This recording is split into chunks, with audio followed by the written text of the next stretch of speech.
Good morning students, लक्ष्य में आप सभी का स्वागत है। मैं मॉसफेट का लेक्चर नंबर 2 बना रहा हूँ। लेक्चर नंबर 1 में हम लोगों ने सिंबल और कंस्ट्रक्शन को देख लिया था। अब हम लोग आज एक क्वेश्चन है मैं बताने जा रहा हूँ, उस क्वेश्चन को पढ़ते हैं। Why it's name is MOSFET and what is the importance of SiO2 layer in MOSFET. MOSFET में SiO2 लेयर का और SiO2 लेयर का क्या काम है, ठीक है, इसका क्या इंपॉर्टेंस है। दूसरा कि इसका नाम मॉसफेट क्यों पड़ा। ये दो क्वेश्चंस मैंने अपने मन से लिखे हैं ताकि आपको कोई कंफ्यूजन ना हो। चलिए इन दोनों क्वेश्चनों का आंसर हम लोग देखते हैं। इसका नाम मॉसफेट क्यों पड़ा ये हम लोग समझते हैं। सबसे पहले मॉसफेट को मॉसफेट क्यों बोलते हैं, तो मॉसफेट का पहले पूरा नाम देख लीजिए।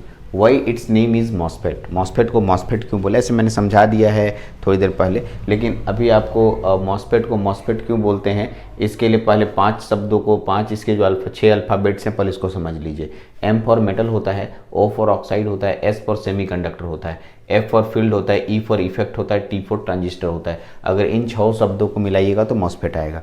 लेकिन ये तो इसका नाम हुआ सर, ये तो फुल फॉर्म हुआ। हम इसको फोटो से कैसे समझेंगे, तो मैंने फ़ोटो बनाया है यहाँ पर, जो कि आपके पास मॉसफेट का फोटो है, ऐसे ही डी मॉसफेट का फोटो है, ऐसे ही ई मॉसफेट का फोटो है। दोनों फोटोज़ में ये तीनों नाम आते हैं, मेटल भी आता है, ऑक्साइड भी आता है और सेमीकंडक्टर भी आता है। जैसे ये जो ब्लैक कलर वाला है ये मेटल है, और बीच में जो ग्रीन कलर से दिखाई दे रहा है ये ऑक्साइड का लेयर है, और जो रेड कलर से दिखाई दे रहा है और ब्लू कलर से दिखाई दे रहा है ये आपका सेमीकंडक्टर है। दोनों सेमीकंडक्टर यूज हुआ, एक पी टाइप और एन टाइप, ठीक है। तो इन्हीं 3 मटेरियलों के कारण इसे नाम दे दिया गया मॉस नाम हुआ। लेकिन फेट नाम इसलिए आया क्योंकि ये फील्ड इफेक्ट ट्रांजिस्टर यानी कि यूनिपोलर डिवाइस, एक बैटरी पे काम करने वाला डिवाइस है। जैसे जेफेट काम करता है वैसे ये मॉसफेट भी काम करता है, इसीलिए ये फील्ड इफेक्ट पे काम करता है, यानी बैटरी के सप्लाई पे ही इसका पूरा चेंजिंग आता है। आगे चल के इसको ये भी सीखेंगे, एक लाइन नोट कर लीजिए, it is a voltage controlled device. Note कीजिए, it is a voltage controlled device. MOSFET is a voltage controlled device. क्या मैंने बोला, MOSFET is a voltage controlled device, ठीक है। मॉसफेट एक वोल्टेज कंट्रोल डिवाइस माना जाता है। तो सर वोल्टेज कंट्रोल्ड और करंट कंट्रोल्ड कैसे समझते हैं इसके बारे में भी मैं आपको जिक्र कर दूंगा, लेकिन अभी उस पर नहीं आया समय कि कैसे हम किसी डिवाइस को डिसाइड करते हैं कि वो वोल्टेज कंट्रोल्ड है या करंट कंट्रोल्ड है। जैसे BJT is a current controlled device. BJT जो हम लोगों ने पढ़ा वो करंट कंट्रोल डिवाइस है। नोट कर लीजिए, BJT is a current control device, copy में कहीं नोट कीजिए। और मॉसफेट या फेट ही सीधा लिखिए, FET is a voltage control device. FET में 2 लोग आते हैं, जेफेट और मॉसफेट, दोनों के दोनों वोल्टेज कंट्रोल्ड डिवाइस है, ठीक है। हाँ, आप लोग को ये पूछ सकते हैं कि सर वोल्टेज कंट्रोल्ड और करंट कंट्रोल्ड कैसे डिसाइड करते हैं, वो भी मैं बहुत अच्छे से बता दूंगा, लेकिन अभी तुरंत बताऊंगा तो उतना समझ में आएगा नहीं। जैसे मैं पढ़ने के दौरान या आगे के ऑपरेशन के दौरान इसका जिक्र आएगा और मैं कर दूंगा, ठीक है। तो वोल्टेज कंट्रोल्ड और करंट कंट्रोल्ड कैसे होता है ये समझेंगे, ठीक है। एक आता है SiO2 क्यों लगाते हैं सर। ये SiO2 का लेयर किसी भी मटेरियल में देखने को नहीं मिलता है, जो हम लोग पीछे पढ़े जैसे ट्रांजिस्टर, डायोड, इसमें कहीं भी SiO2 का लेयर देखने को नहीं मिलता है, ठीक है। तो यहाँ SiO2 क्यों लगाया गया। SiO2 हम लोग को ध्यान रखना है कि जो फेट होता है इसका इनपुट इम्पीडेंस हाई रखना है। तो इनपुट इम्पीडेंस हाई हम कैसे रखेंगे, तो कुछ ऐसा मटेरियल यूज करेंगे जिसका इम्पीडेंस हाई होता हो। तो हम इंसुलेटर मटेरियल का प्रयोग, इंसुलेटर का रेसिस्टेंस बहुत ज़्यादा होता है, इंसुलेटर का रेसिस्टेंस इन्फिनिटी नंबर में होता है, बहुत ज़्यादा होता है।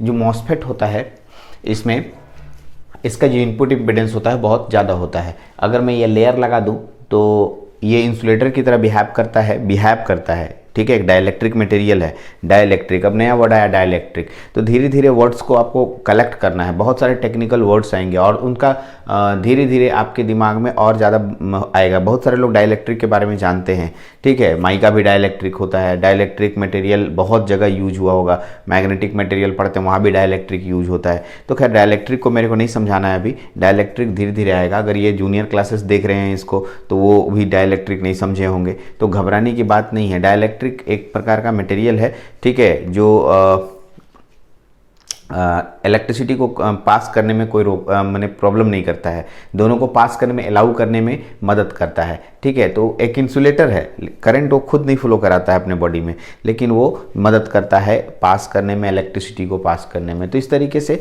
डाइलेक्ट्रिक बहुत सारे टाइप के होते हैं, एयर भी होता है, माइका भी होता है, वॉलपेपर भी होता है, बहुत सारे SiO2 का लेयर भी होता है, बहुत सारे डाइलेक्ट्रिक हमारे पास अवेलेबल है। इसके लिए आपको डाइलेक्ट्रिक के बारे में डिटेल पढ़ना होगा। तो खैर मैं यहाँ डाइलेक्ट्रिक नहीं बता रहा हूँ, इसलिए डाइलेक्ट्रिक का बात इतना ही रखूँगा। हाँ, यहाँ पर मैं बोल रहा हूँ कि यहाँ पर देखिए ये एक प्रकार का लेयर है, एक इंसुलेटर का हाई इम्पिडेंस होता है, और इसी वजह से हम लोग ये कहते हैं कि मॉसफेट का जो इनपुट इम्पिडेंस है बहुत ज़्यादा होने के कारण SiO2 का लेयर लगाते हैं। तो दो बात हुआ, SiO2 layer act as an insulator, so input impedance of gate is very high.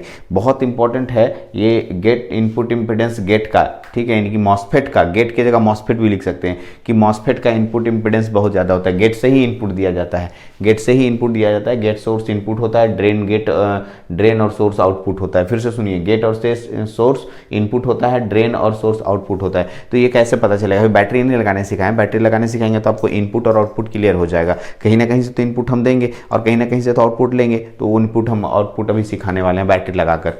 ठीक है, तो इसी वजह से हाई इंपीडेंस होने की वजह से, ठीक है, हाई इंपीडेंस लाने के लिए हम लोग SiO2 का लेयर लगाते हैं। और इसका दूसरा कारण है हमको गेट करंट जीरो भी करना है। ऐसा क्यों? तो थोड़ा देर बाद ही भी पता चलेगा, ऑपरेशन में ही पता चलेगा कि गेट करंट का मान हमें क्या करना है, जीरो करना है। गेट करंट का मान क्या करना है, जीरो करना है। गेट करंट का मान जीरो क्यों करेंगे? ठीक है, तो गेट करंट का मान जीरो करने का कुछ खास कारण है, जब मैं ऑपरेशन पे आऊँगा तो बताऊँगा गेट करंट का मान जीरो क्यों करेंगे, उसी से कंट्रोल हो सकता है। ठीक है, तो गेट करंट का मान जीरो करने के लिए भी हम लोग SiO2 का लेयर यहाँ लगाते हैं। तो ये बात क्लियर हो गया कि मैंने आपको मॉसफेट के नाम और मॉसफेट में जो SiO2 का लेयर लगा उसके बारे में बताया।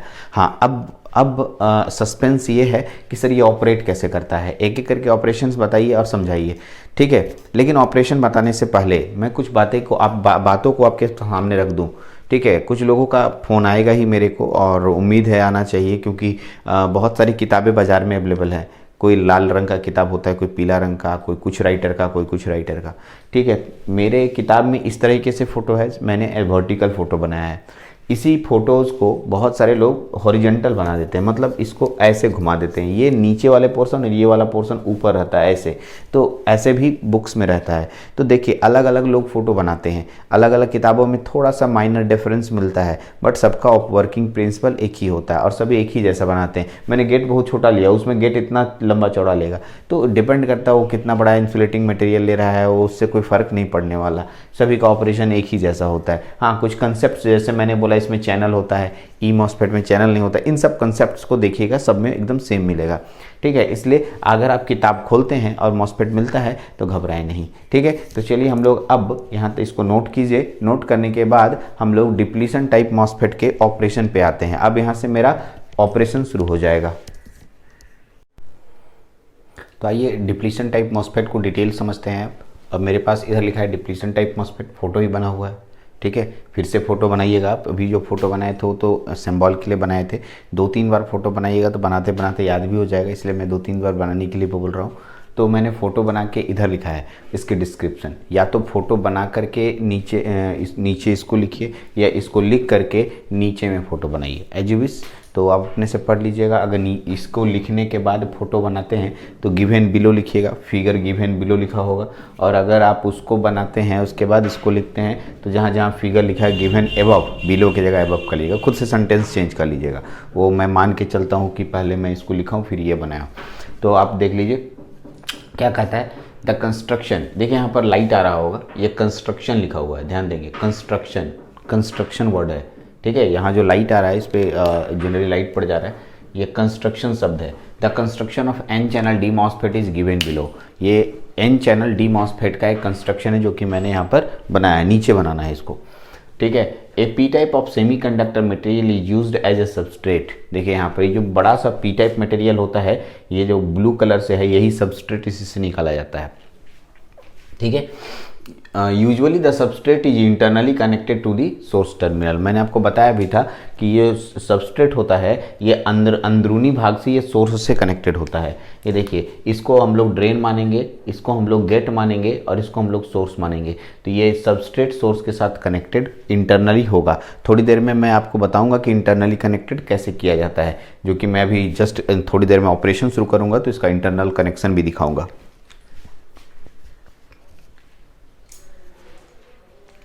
आगे बढ़ते हैं।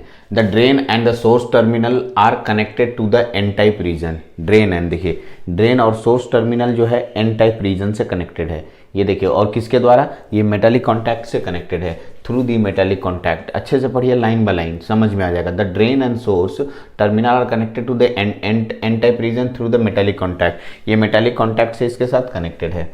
These N type region are linked with each other.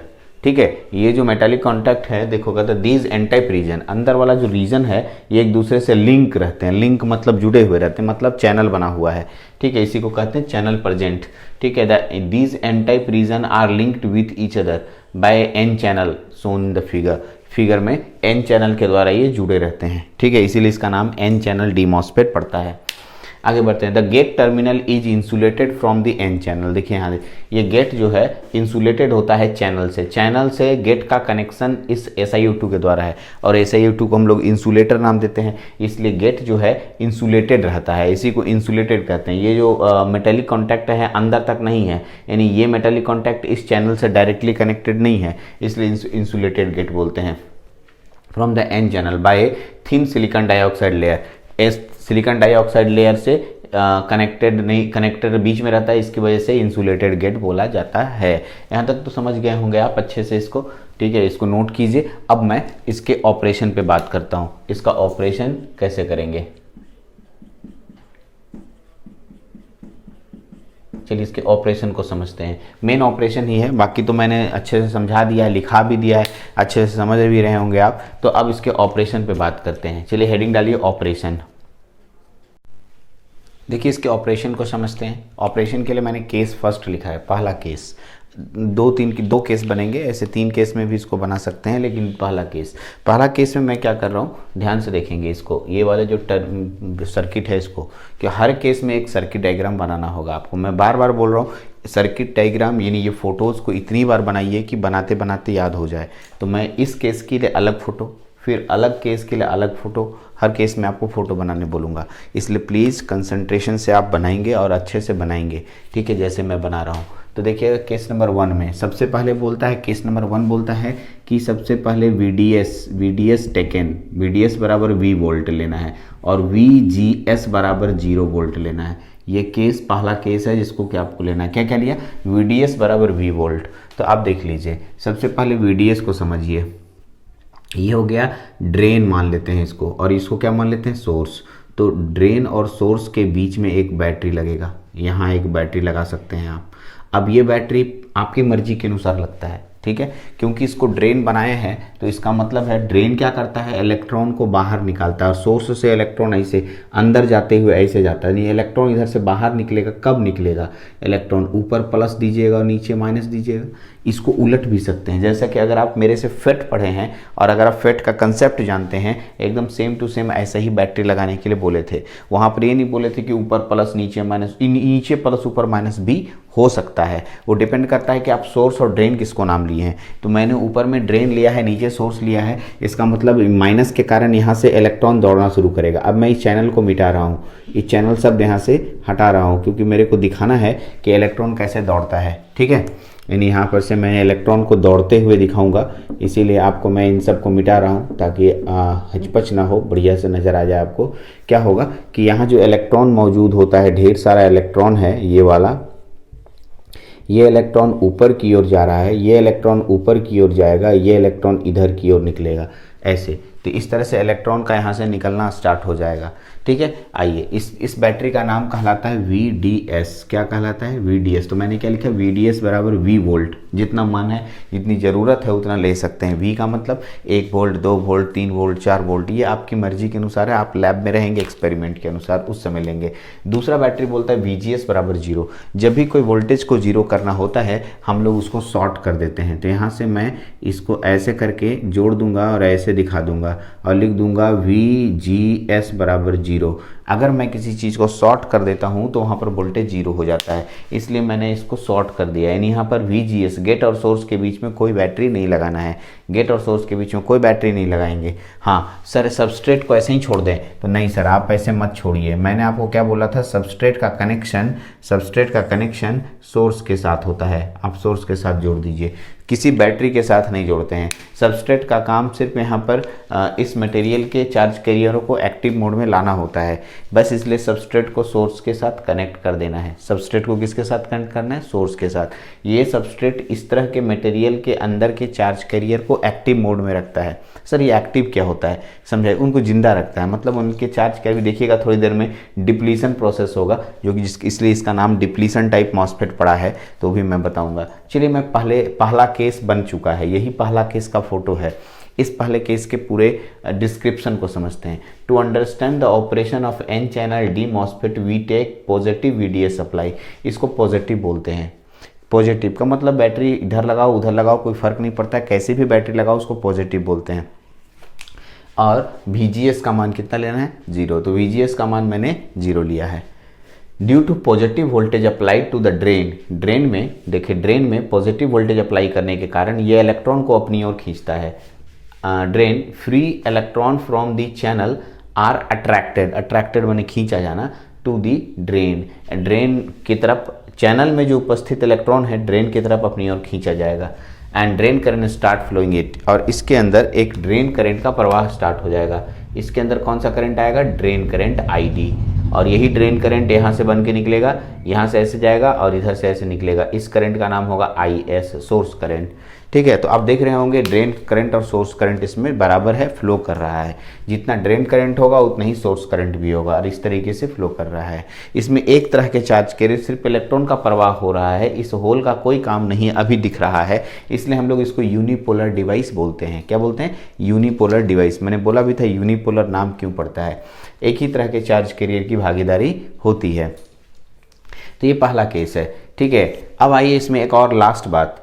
ऐसा भी हो सकता है VDS का मान मैं थोड़ा और बढ़ा देता हूँ, मतलब 1 वोल्ट से 2 वोल्ट, 2 से 3, 3 से 4। तो जितना ज़्यादा बढ़ाइएगा इलेक्ट्रॉन उतना तेज़ी से अपनी ओर खींचेगा, इलेक्ट्रॉन को चैनल से अपनी ओर तेज़ी से खींचेगा, तो उसमें करंट भी बढ़ेगा। कौन बढ़ेगा? ID करंट बढ़ेगा। कौन सा करंट बढ़ेगा?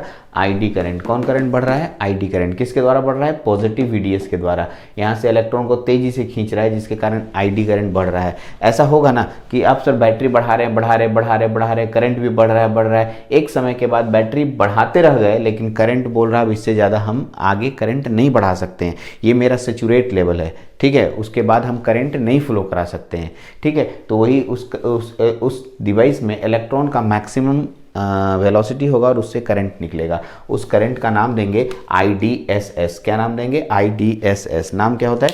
Drain source saturation current. Drain और सोर्स के बीच में करंट फ्लो करता है, और सैचुरेशन का मतलब इससे ज़्यादा करंट अब नहीं फ्लो हो सकता, चाहे तुम बैटरी और बढ़ा दो चाहे उससे ज़्यादा कर दो, तो कोई फर्क नहीं पड़ता है, उतना ही करंट फ्लो करेगा। इसी को कहते हैं drain source saturation current, IDSS। तो पहला केस आपको समझ में आ गया होगा। पहला केस मैंने VDS लिया, VGS का मान 0 लिया। ये समझाना चाहा कि VDS सप्लाई से ड्रेन करंट और सोर्स करंट का प्रवाह होता है, जितना ज़्यादा VDS का मान लेंगे उतना ज़्यादा ID का मान बढ़ेगा। ये बात क्लियर हो गया। हाँ, मैक्सिमम ड्रेन करंट को हम लोग IDSS बोलते हैं, ये मैंने अभी तक समझाया। अब आते हैं सर, जब बैटरी VGS EV रहेगा तब क्या होगा ये बताइए। तो उसको केस नंबर 2 पे पढ़ते हैं। आप ये तो लिख चुके होंगे, पहले इसको मिटाऊंगा और यहीं पर केस नंबर 2 बनाऊंगा। ठीक है, तो पहले केस नंबर 1 लिखिए और उसके बगल में या उसके नीचे ये फोटो बनाइए, क्योंकि इसी फोटो में चेंजिंग करेंगे। हर बार का फोटो अगर आपके पास रहेगा तो एग्जाम के टाइम में पढ़ते समय आसानी होगी, इसलिए इसके साथ ये फोटो बनाइए। फिर मैं केस नंबर 2 लिख रहा हूँ, उसके साथ फिर मैं चेंज करूँगा, वो फोटो बनाइएगा। चलिए इतना को नोट डाउन कीजिए, फिर आगे बढ़ते हैं। तो आइए इसके दूसरे केस पे बात करते हैं। दूसरा केस आपको राइट साइड में लिखा हुआ दिख रहा होगा, केस नंबर 2, जिसमें लिखा है VDS बराबर V1 VGS बराबर नेगेटिव देना है। ये ऑब्जेक्टिव क्वेश्चन में आता है। ठीक है, आप गेट में कैसा सप्लाई देते हैं मॉसफेट में, अभी डिप्लीशन टाइप मॉसफेट में गेट में कैसा सप्लाई दे रहे हैं, नेगेटिव।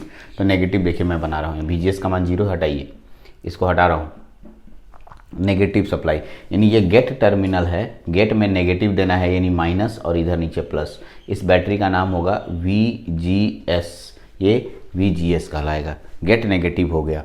सर ऐसा क्यों हुआ, क्यों करते हैं नेगेटिव, क्या पॉजिटिव कर सकते हैं? पहला क्वेश्चन ये आएगा। पहले तो नेगेटिव क्यों करते हैं उसका जवाब, फिर पॉजिटिव कर सकते हैं कि नहीं कर सकते हैं उसका भी जवाब। देखिए ध्यान से सुनिएगा, ये जो मैंने जगह बनाया है ये चैनल कहलाता है। क्या कहलाता है? चैनल। इसके अंदर इलेक्ट्रॉन उपस्थित है, ढेर सारे इलेक्ट्रॉन उपस्थित है। हाँ सर, इसमें अंदर ढेर सारे इलेक्ट्रॉन उपस्थित है जैसा कि आप बता रहे हैं, और ये इलेक्ट्रॉन इधर से इधर जा रहा है इस बैटरी के कारण। ये भी सही है, एकदम सही है। लेकिन हम लोग करंट को कंट्रोल करना है। करंट को कंट्रोल करने का मतलब कि सर इसको बढ़ाना या घटाना है। कौन से करंट को? तो ड्रेन करंट को। तो ड्रेन करंट को कंट्रोल करने की जिम्मेवारी किसकी है? गेट की है।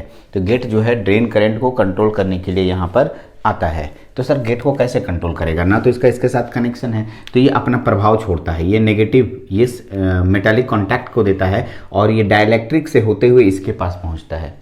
यहाँ पर मैंने बोला था कि इसको अंदर कटिंग क्यों नहीं करते हैं वो मैं बताऊंगा। ठीक है, इंसुलेटेड क्यों करते हैं ये बताऊंगा। वही एक ही बात हुआ, इंसुलेटेड क्यों किए यानी कि कटिंग करके क्यों नहीं डाले, दोनों एक ही क्वेश्चन हुआ। ये माइनस टर्मिनल जब इसमें दिए इंसुलेटेड करके, तो ये नेगेटिव का प्रभाव इस इलेक्ट्रॉन पे पड़ता है। ठीक है, और साथ साथ ठीक है ये पॉजिटिव के कारण, देखिए पॉजिटिव है, ये पॉजिटिव, ध्यान दीजिएगा ये पॉजिटिव, इसका पॉजिटिव प्रभाव इस पे पड़ता है। ये देखिए इस पे, ये मैंने यहाँ पर जोड़ा है सोर्स से, ये सोर्स कनेक्टेड है, ये वाला सोर्स से किसको जोड़ा है? पॉजिटिव से। सबस्ट्रेट को किसके साथ जोड़ा है? पॉजिटिव से। ये पॉजिटिव इधर जाना चाहता है, ध्यान देंगे इधर, ये वाला प्लस इधर जाना चाहता है, और ये इलेक्ट्रॉन माइनस के कारण इधर आना चाहता है। ध्यान देंगे फिर से एक बार, ये माइनस है, ये इस मेटल को मिला, मेटल डाइलेक्ट्रिक स्ट्रेंथ से पार होते हुए अपना प्रभाव छोड़ता है इस चैनल पे उपस्थित इलेक्ट्रॉन के। साथ साथ यहाँ से देखिएगा सबस्ट्रेट के positive terminal, substrate positive terminal से कनेक्टेड है, यह पॉजिटिव टर्मिनल को रिपेल करता है। यह पॉजिटिव टर्मिनल इलेक्ट्रॉन के अंदर इस थिन जंक्शन, ये जो पतला जंक्शन रेड कलर का दिखाई दे रहा है, इसके अंदर चला जाता है। ठीक है, देखिए मैं इसको और थोड़ा अच्छे से दिखा रहा हूँ। ये ऐसे यहाँ पर और प्लस दे दे रहा हूँ, एकदम नज़दीक आ जाता है और इसके अंदर चला जाता है, अंदर। ये देखिए अंदर चला गया। ये अंदर दिखा कैसे दिखाएंगे, इसलिए इसको हम क्या कर रहे हैं, ये अंदर जाकर इलेक्ट्रॉन और होल रिकम्बाइन कर लेता है। ये इलेक्ट्रॉन होल रिकम्बाइन कर लेता है, ये इलेक्ट्रॉन होल रिकम्बाइन कर लेता है। यहाँ अगर इलेक्ट्रॉन होता तो इलेक्ट्रॉन होल रिकम्बाइन कर लेगा।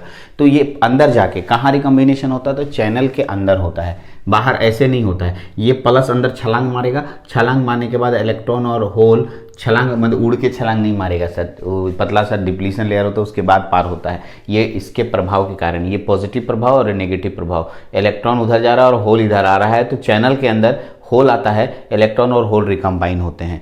और आपको एक बात याद दिला दूँ, जहाँ भी इलेक्ट्रॉन और होल रिकम्बिनेशन प्रोसेस स्टार्ट होगा उसे डिप्लीशन प्रोसेस कहते हैं। क्या बोलते हैं? Depletion process. ठीक है, पहला नाम तो डिप्लीशन प्रोसेस नाम क्यों पड़ा था, डिप्लीशन टाइप मॉसफेट क्यों पड़ा था, वो यहाँ पर क्लियर हो गया। ये सबसे अंतिम पॉइंट है, आप ध्यान रखेंगे, शुरुआत पॉइंट नहीं है, सबसे फर्स्ट पॉइंट यहाँ से है। हम लोग को सबसे पहला बात क्या करना है, डिप्लीशन प्रोसेस तो समझा दिया, मैं अंतिम में फिर से एक बार आऊँगा, आप चिंता नहीं करें। पहले VDS लगाया, VDS के कारण ID करंट फ्लो कर रहा है और IS करंट फ्लो कर रहा है, एकदम सही है, यहाँ तक में कोई दिक्कत नहीं है। हमको लगा कि ID का मान बढ़ना या घटना चाहिए, मेरे हाथ में कंट्रोल होना चाहिए, हम जब चाहेंगे ID का मान बढ़ा सकें, जब चाहें ID का मान घटा सकें। तो इसकी मदद करने के लिए कौन आया? गेट। गेट में हम कौन सा सप्लाई लगाएंगे? नेगेटिव सप्लाई, ऊपर नेगेटिव नीचे पॉजिटिव। जब गेट में नेगेटिव सप्लाई देंगे तो नेगेटिव प्रभाव के कारण इलेक्ट्रॉन उधर जाना चाहेगा और होल इधर आना चाहेगा।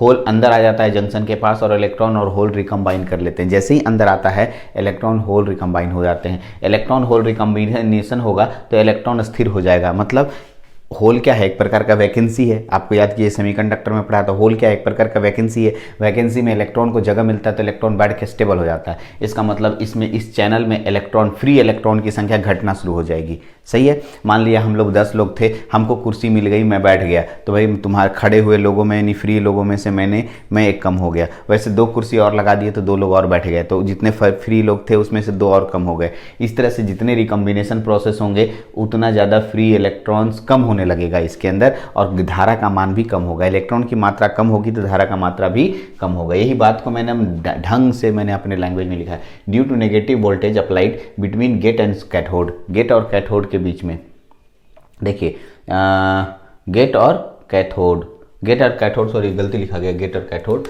गेट एंड सोर्स लिखना था, gate and source terminal, VGS, gate and source terminal, then we will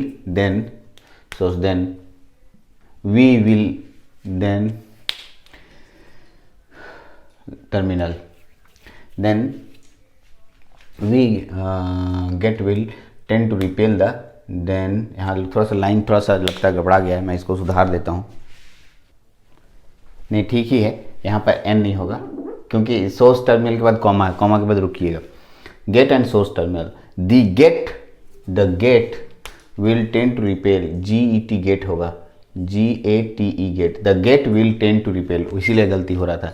the gate will tend to repel the free electron towards the p type substrate and attract the hole from the substrate से attract होता है और ये electron को repel करता है और substrate की तरफ से होल को अट्रैक्ट करता है। होल को उधर से अट्रैक्ट कर रहा है और चैनल में उपस्थित इलेक्ट्रॉन को रिपेल कर रहा है।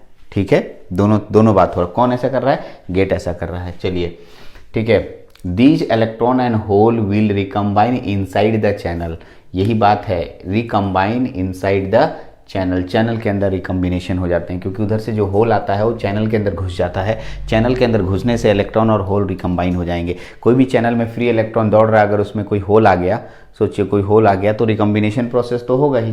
ठीक है, दिस विल रिड्यूस मैंने कम करना, the number of free electron available for conduction, इसके अंदर उपस्थित जितने इलेक्ट्रॉन्स थे उसमें उसकी संख्या घटने लगती है और करंट भी घटने लगता है। Therefore the drain current will decrease with increase in negative value of VGS। ये ऑब्जेक्टिव क्वेश्चन में पूछा जाता है, यहाँ से ऑब्जेक्टिव क्वेश्चन निकलता है। पहला ऑब्जेक्टिव क्वेश्चन यहाँ निकलता है कि VGS को नेगेटिव दिया जाता है या पॉजिटिव दिया जाता है, ये पहला ऑब्जेक्टिव क्वेश्चन। दूसरा, नेगेटिव VGS देने से decrease with increase in value of VGS, negative value का VGS का मान बढ़ाने से करंट जो है डिक्रीज करता है। कौन सा करंट डिक्रीज करता है सर? तो ड्रेन करंट। IG का मान तो फ्लो ही नहीं करता है क्योंकि इंसुलेटेड है, तो ये ड्रेन और सोर्स करंट की बात करेंगे, मेनली ड्रेन करंट की ही बात करते हैं हम लोग। 10 VGS इंक्रीजेड ID decreases, important point है। VDS यदि बढ़ेगा तो ID घटेगा for a constant value of VDS। यहाँ तक तो क्लियर हो गया। नेक्स्ट ये वाला पॉइंट, इसमें इस पॉइंट को लिखने का मेरा मकसद यही है क्योंकि इसका नाम डिप्लीशन टाइप मॉस्फेट नाम क्यों पड़ा था वो बताना। तो डिप्लीशन टाइप मॉस्फेट इसलिए क्योंकि जैसे ही ये होल इस चैनल के अंदर आता है इलेक्ट्रॉन के साथ रिकम्बाइन कर लेता है। मैंने गोल गोल घेरा बनाया है, ठीक है। बहुत सारे लोग ये समझते हैं कि इलेक्ट्रॉन इधर होल इधर है, रिकम्बाइन कर लेता है। नहीं सर, होल जो है चैनल के अंदर जाता है, चैनल के अंदर इनसाइड द चैनल लिखा हुआ है, ठीक है। मैंने आपको अभी बताया कि इनसाइड द चैनल के अंदर रिकम्बिनेशन होता है और इसी रिकम्बिनेशन प्रोसेस को डिप्लीशन कहते हैं। आपको कहाँ आया डिप्लीशन शब्द? PN जंक्शन डायोड में डिप्लीशन शब्द आया था, डिप्लीशन रीजन, जहाँ N साइड और P साइड के इलेक्ट्रॉन और होल रिकम्बाइन होकर के एक क्षेत्र रीजन बनाते हैं, उसे डिप्लीशन कहते हैं। तो वही बात यहाँ भी इलेक्ट्रॉन और होल रिकम्बाइन हो रहा है, इसलिए इस प्रोसेस को डिप्लीशन प्रोसेस कहते हैं। और इसलिए इस तरह के मॉस्फेट का नाम N चैनल डी मॉस्फेट यानी N channel depletion type MOSFET पड़ा। N चैनल इसलिए क्योंकि चैनल यहाँ N का है, तो N channel depletion type MOSFET हो जाएगा। तो ये आपको मैंने अच्छे से लिखा है, इसका नाम था N चैनल डी मॉस्फेट। अब बात बचता है कि अभी वीडियो लंबा हो जाएगा, मैं आगे और बताऊंगा। तो अभी इसमें क्या क्या बचा हुआ है, इसके कैरेक्टरिस्टिक बचे हुए हैं वो बताऊंगा, ठीक है, कैरेक्टरिस्टिक पूरा डिटेल बताऊंगा। दूसरा, अब अपने से पी चैनल डी मॉसफेट को लिखना है। पी चैनल डी मॉसफेट खुद से आपको लिखना है। सर आप बोलिएगा सर ऐसे कैसे नहीं लिख पाएंगे, आप कोशिश कीजिए, पी चैनल डी मॉसफेट आराम से लिख पाएंगे। ठीक है, पी चैनल डी मॉसफेट में क्या करना है, इसको एन करना है, इसको पी करना है। यहाँ पर बैटरी उल्टा हो जाएगा जिसके कारण करंट का डायरेक्शन उल्टा होगा, और यहाँ पर भी वैसे ही लेना है जो कि यहाँ अगर होल है और यहाँ इलेक्ट्रॉन है तो इलेक्ट्रॉन को कैसे खींचा जाए और होल को कैसे ढकेला जाए। तो यहाँ प्लस दीजिएगा तो होल को ढकेला जाएगा और इलेक्ट्रॉन को खींचकर यहाँ रिकॉम्बिनेशन प्रोसेस होगा। सब कुछ जस्ट रिवर्स करना है और लिखना भी अपने से है। लिख पाइएगा तो ठीक है, नहीं लिख पाइएगा तो हमको बताइएगा तो मैं लिखा दूंगा, मतलब लेकिन पहले अपने से कोशिश करना है। किसको कोशिश करना है, पी चैनल डी मॉसफेट को अपने से कोशिश करना है, एकदम same to same fresh work करते हुए अपने से बनाना है। ठीक है, बना उम्मीद है कि मेरे इतना पढ़ाने के बाद, इतना लिखने के बाद आप बना पाएंगे। इसलिए पी चैनल अपने से बनाइएगा, कॉपी में बना होना चाहिए। ये नहीं कि सर छोड़ो ना समझ के नहीं बनाएंगे, ऐसे कीजिएगा तो आपका भी घाटा होगा, इसलिए बना लीजिएगा पी चैनल वाला। तो ये हो गया हम लोग का डिप्लीशन टाइप मॉसफेट का वर्किंग प्रिंसिपल। यहाँ के बाद अगला जो लेक्चर होगा इसके कैरेक्टरिस्टिक पे बात करेंगे। वो कैरेक्टरिस्टिक खत्म हो जाएगा तब हम लोग बात करेंगे ई मॉसफेट पर, इन्हांसमेंट टाइप मॉसफेट पे बात करेंगे। ठीक है, इन्हांसमेंट टाइप मॉसफेट के भी 2 लेक्चर बनेंगे, एक ऑपरेशन वाला और एक कैरेक्टरिस्टिक वाला। इसके बाद मॉसफेट को हम यहाँ फिनिश समझेंगे, क्योंकि मॉसफेट की बाइसिंग आपको नहीं पढ़नी है, वो थोड़ा टफ हो जाता है, बीटेक लेवल में जाता है, इसलिए मॉसफेट की बाइसिंग हम नहीं कराएंगे। ठीक है, हाँ मॉसफेट का पूरा आपको पूरा डिटेल मैंने बता दिया, वो बता रहा हूँ अभी, और 2-3 लेक्चर में सब क्लियर हो जाएगा। तो चलिए इतना को नोट कीजिए, इस लेक्चर में इतना ही रखते हैं, अगले लेक्चर में फिर से मिलेंगे हम लोग। Thank you very much.